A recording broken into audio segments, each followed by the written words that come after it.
Fala pessoal, bora lá, mais um assunto de química. Hoje eu vou falar com vocês sobre os aspectos quantitativos da eletrólise.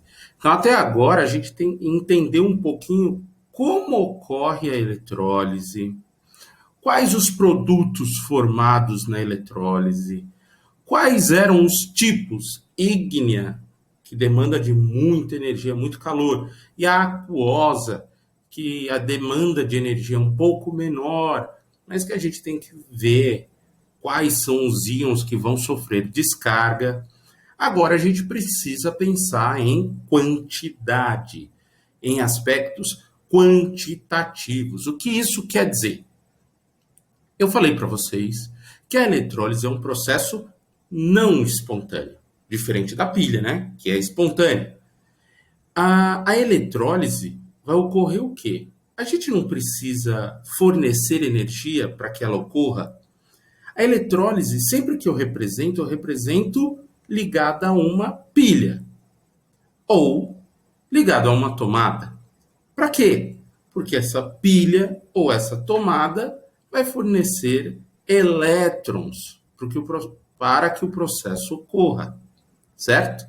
A gente precisa saber agora quantos elétrons, por quanto tempo.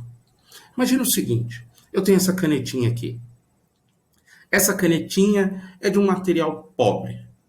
E eu quero deixá-la mais bonita, com um valor maior.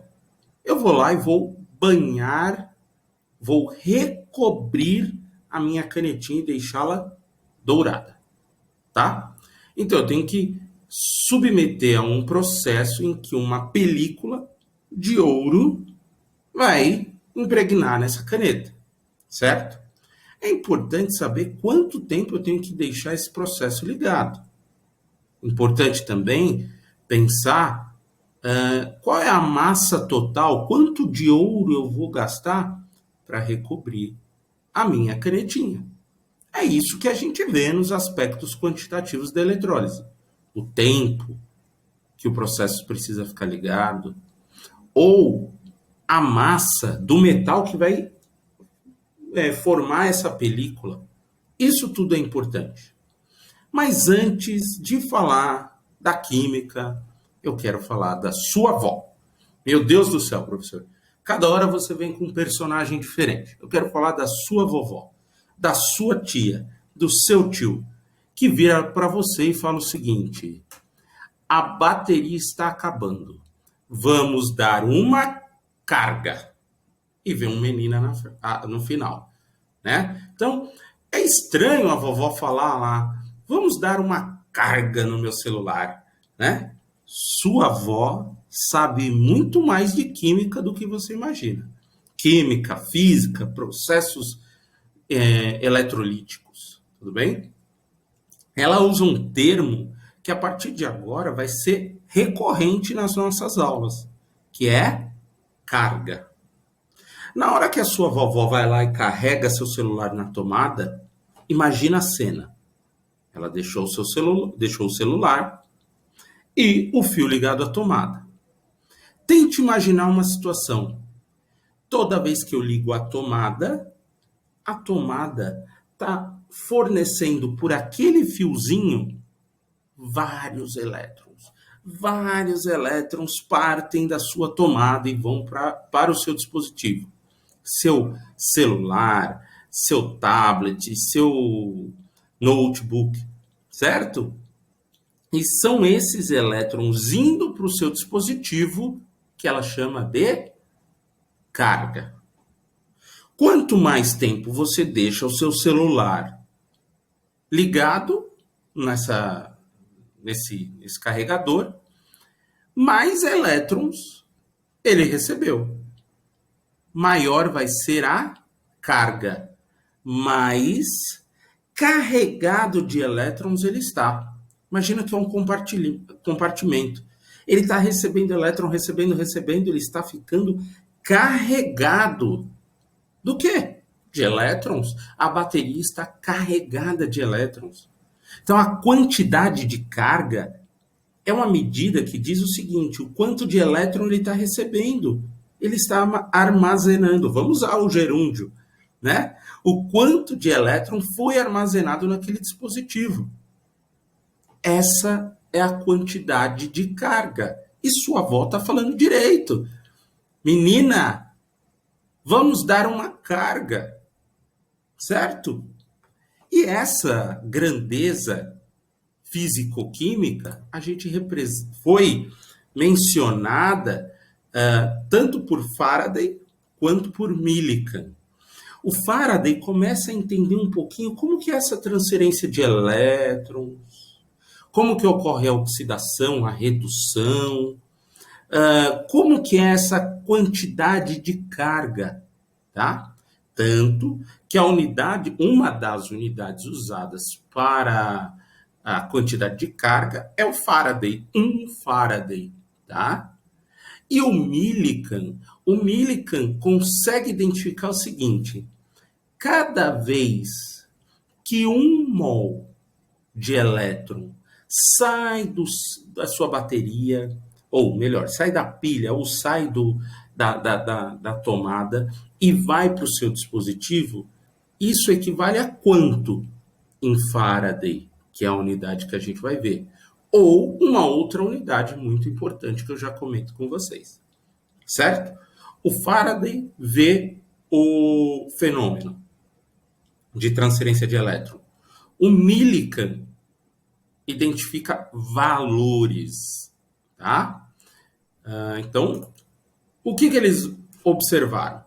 Vou trazer um pouquinho aqui para cima. Acho que aqui ficou legal.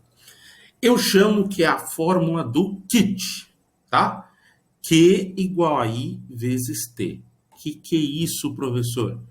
Quantidade de carga. A gente vai chamar essa carga com a letra Q. Tudo bem? Ela pode ser medida em Coulomb. Escreve Coulomb. Vou até colocar aqui. Vamos lá. Aqui. Aqui. Perfeito. Beleza. Aqui vai ser o nosso Faraday ou Coulomb. Perfeito, perfeito. Tranquilo. Vou puxar esse nosso... Vou deixar aqui, ó, escondidinho. Beleza, agora ficou melhor. Tranquilo. Então, galera, o que vai acontecer? A gente vai ter o seguinte, que a quantidade de carga é a corrente elétrica em ampere vezes o tempo em segundo. Todo dispositivo eletrônico, por especificação, ele traz quanto é o valor da corrente que aquele carregador fornece, né? E eu trouxe uma noticiazinha desses sites que avaliam celulares, avaliam os carregadores mais eficientes.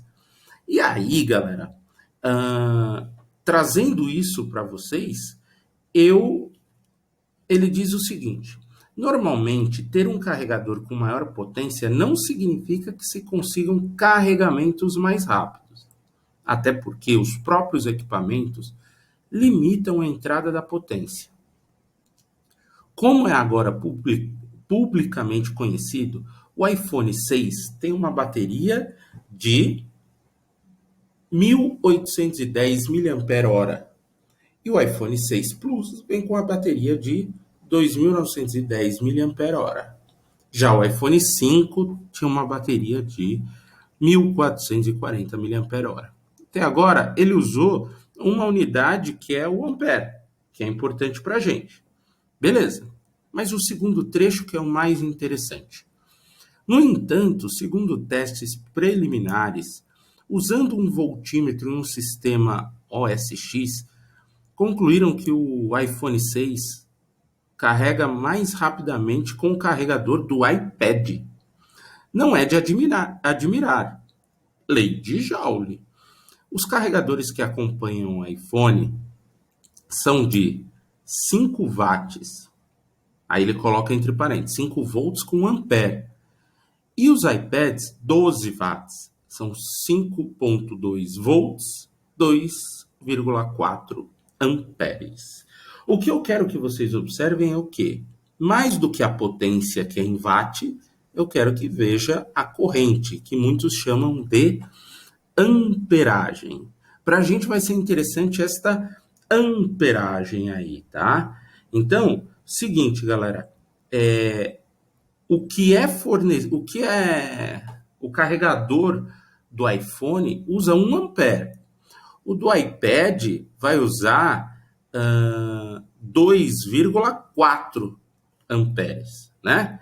Então, o que é importante para a gente é o seguinte: o carregador do iPad fornece ou permite uma passagem maior de corrente, consequentemente, ele tem uma carga mais rápida. Ele fornece elétrons numa velocidade maior, certo? Então, o que a gente imagina? Eu tenho uma corrente maior, eu vou precisar de um tempo menor para a mesma carga. E aí vem o que é de suma importância do fornecido pelo Millikan. O Millikan disse que 1 mol de elétrons, e eu fui redundante aqui, 6, 10 a 23 elétrons, equivale a 9,65 10 a quarta Coulomb. Ele tabelou, ele falou, 1 Faraday equivale à quantidade de carga equivalente a 1 mol de elétrons. Vocês vão ver que os exercícios usam muito o valor em Coulomb, que é o 9,65 10 a quarta coulombs.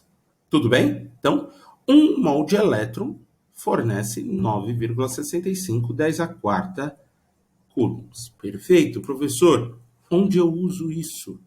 Vamos olhar um exercício. Para isso é importante. Vou ler com vocês. Cloreto de bário é um pó branco que, inalado, pode causar lesões no cérebro e desordem intestinal. A eletrólise ígnea, foguinho, do BaCl2, cuja reação global tá aí a reação global, quando se utiliza uma corrente de 0,8 ampere durante 30 minutos. Produz aproximadamente... Gente, observe, ele passou aqui a corrente e ele passou o tempo. Passou corrente, passou tempo, primeira coisa que eu vou fazer é o kit. Ó, aqui, ó. Quantidade de carga é igual a corrente vezes tempo. Quantidade de carga é igual a 0,8 vezes 30. Não. Eu tenho que usar esse valor em segundos. Então, 30 minutos vezes 60, a gente tem o equivalente a 1.800 segundos. Então, a quantidade de carga fornecida durante esse processo vai ser igual a 1.440. Professor, qual que é a unidade aqui, padrão? Coulomb. Tudo bem? Então, quer dizer que foi fornecida uma carga equivalente a 1.440 Coulomb. Professor, eu já estava em dúvida, agora eu fiquei mais ainda. O que eu faço com isso? Escreve a semi-reação do metal, do bário, né? A gente quer saber o quanto de bário foi produzido. Então, vamos ver aqui. Bário é o Ba2+. Ele vai receber 2 elétrons para justamente zerar a carga. E aí ele vai produzir o metal bário. E eu vou colocar uma relação fundamental. Para produzir 1 mol do metal bário, foram necessários 2 mols de elétrons. Tudo bem? Voltei a escrever na outra página. 2 mols de elétrons produziram 1 mol de bário metálico. Perfeito. Pessoal, a gente quer saber a massa. Então não adianta me trazer a informação em termos de mol. O exercício aqui não nos trouxe. Então eu vou buscar aqui, ó, a massa molar do bário, tá? A massa molar do bário, gente, é 137. 137 graminhas, tudo bem? Então, ó, 1 mol de bário equivale a 137 gramas. 2 mols de elétrons, pessoal, olha o que eu vou colocar na outra página também. Cada mol de elétron produz 96.500 coulombs. Porém, aqui eu preciso de 2 mols. Perfeito? Todo mundo entendeu a relação? Então, ó, 2 mols de elétrons produzem 1 mol de bário. Esse 1 mol pesa 137. E esses 2 mols de elétron, cada mol, 96.500. No nosso exercício, a gente percebeu que com aquela corrente, aquele tempo, a quantidade de carga foi de 1.440 coulombs. Conseguimos, dessa forma, determinar a massa formada de bário. Tudo bem? Ficou claro? O que eu vou fazer? Vai ficar assim, ó, 1.440 vezes 137 é igual, do outro lado, a massa vezes 2 vezes 96.500 coulombs. Tudo bem? Perfeito?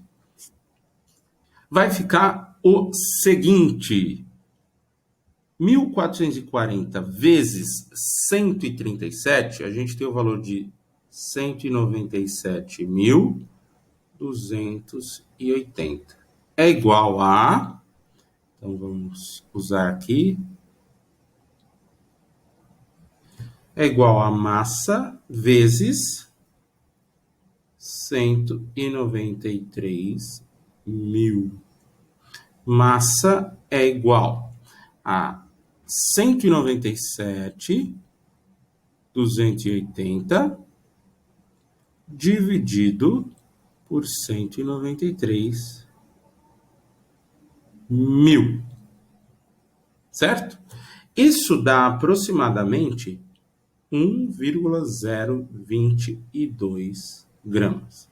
Então, recapitulando.